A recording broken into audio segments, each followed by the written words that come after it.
And welcome to another California Guy video with your boy California Guy. What's up, everybody, and welcome to this all new video entitled "My Part Two to My not interview." I'm sorry, Part Two to my review to Dawn of Justice, the summer big hit. No, it's not a big hit. Fuck, what am I saying? That's a lot. It's not a big hit. It's mediocre at best. Now, this is a follow up to the first video that I did. It's a continuation. Now, the problem with Dawn of Justice, and I'm gonna break this down into two thirds.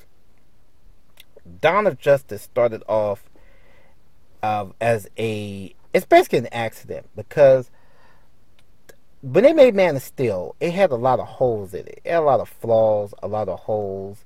A lot of people didn't like it. Now, California Guy liked it. I enjoyed the how would you put this? I enjoyed the movie. I enjoyed Man of Steel. It wasn't the best Superman movie, but it was enjoyable to me. And it's only my opinion. And I reviewed it, so you guys can go to my BTR show with Man of Steel where I reviewed it. But I thought it was a decent Superman movie. Now, when they first announced the casting, it was controversial at best of who they were going to pick for Superman. I mean, for Batman and Wonder Woman. Now, a lot of people hated Cavill already. Was questionable his acting. And then when they picked Ben Affleck as Batman, that was also met with a lot of abysmal trashing, and then Gal Gadot.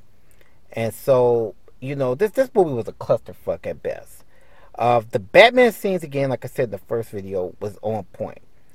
I think they put too much into what they was going to do with Superman and Batman. They try to merge in. It seems like they had a bunch of scripts. It's almost like they had simultaneous scripts with Batman. Batman's angle just made no goddamn sense at best. It was fun. It was fun, messy shit, but it just made no sense. They gave you an origin story. They kind of gave you a quick origin story to distinguish this Batman away from Christian. And don't get it twisted. I do support the Ben Affleck Batman. I don't want you guys to think that I don't like Ben. I love Ben Affleck's Batman. I love Ben. I like Gal Gadot's Wonder Woman also. So I do. I like stuff in Man of Steel. I love stuff in it, but it just, to me, I'm waiting for the director's cut, and I keep telling people I'm waiting for the director's cut at best, so that I could really determine how this film really is. I could determine the film better. I could break it down.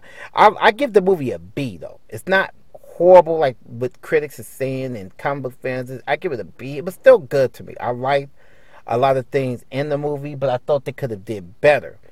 Superman suffered the most, I think, in this whole casualty because Batman is the most popular character in DC and Warner Brothers. He's the most feasible franchise in the last almost 20, 25 years.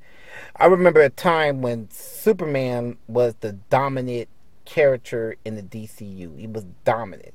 He was a character that was revered. He was on cornflake boxes. He was on every cover. Batman was almost secondary, non-existent actually, until the 1989 Burton film. And from that point on, Batman became movie magic. As far as the cinematic scope, Batman is the most marketable DC character and one of us character in the company at this point, just like Spider-Man and the X-Men to an extent.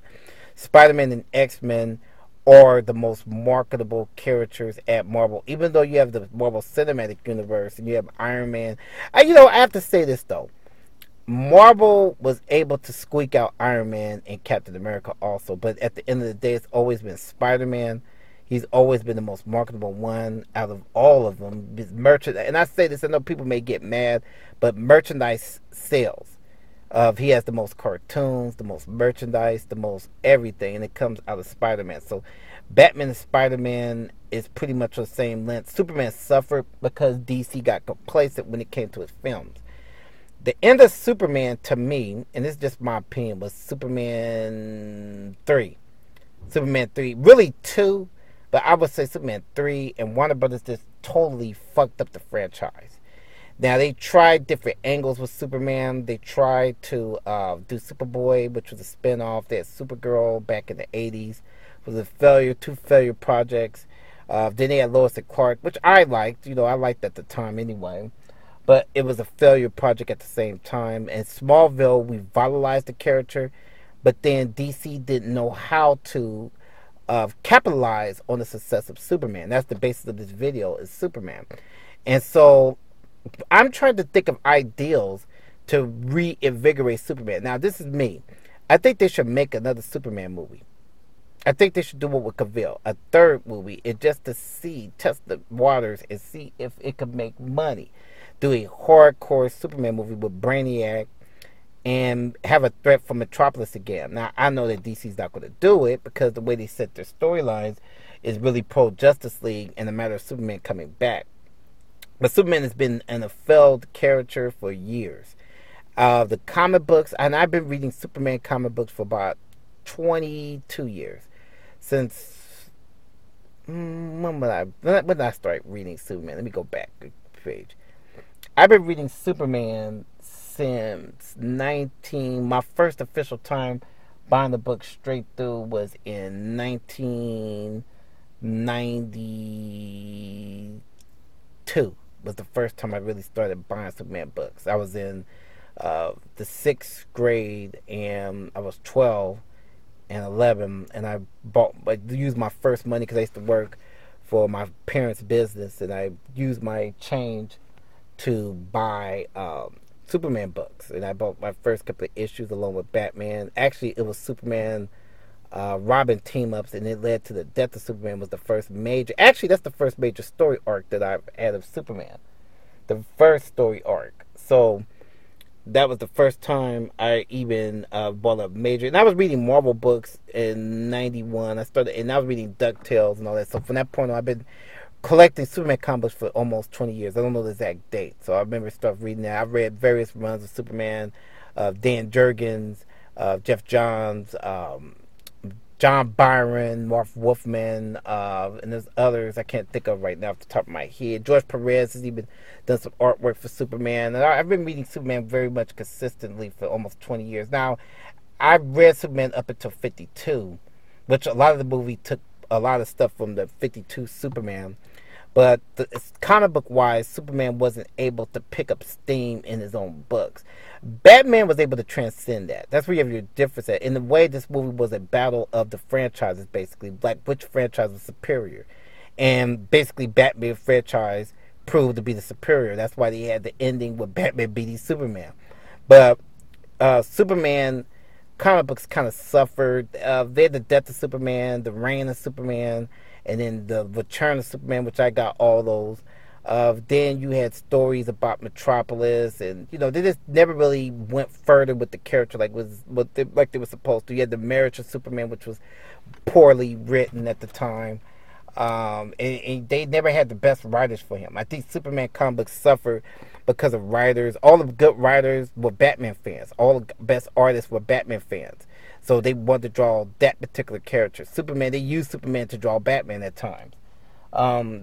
So it's like the character, they never even gave Superman a video game. He never had a video game, and it's just, again, the character never, he recovered in Smallville, but he never fully transcended after Smallville. They gave you Superman Returns, which was poorly received. I like Superman Returns, believe it or not, but Warner Brothers just failed to rejuvenate that franchise. Batman has always been consistent, even if they had duds for Batman, like Batman and Robin. They always was able to make up with it with different producers, and they've always had the perfect people attack for that character, but never really for Superman. So I think that's why they're basically doing Superman like they do the Hulk, where he's just going to appear in other people's movies. And they're basically killing his franchise, which is sad, because I really do want to see another Superman movie. I am a Superman fan. So hopefully Marvel, DC will put upon us a Superman movie. They need to really develop the character. There's thousands of comic books that they can use for Superman, thousands of potential projects, if you don't want to do the standard Superman comic books. Like, for example, you have the Legion of Superheroes that you can use, and many other ideals for the character. So WB they got the money and the arsenal. Just make this shit happen. So this is part 2. Part 3 is coming up later. My Dawn of Justice breakdown. And stay tuned for part 3. Peace out.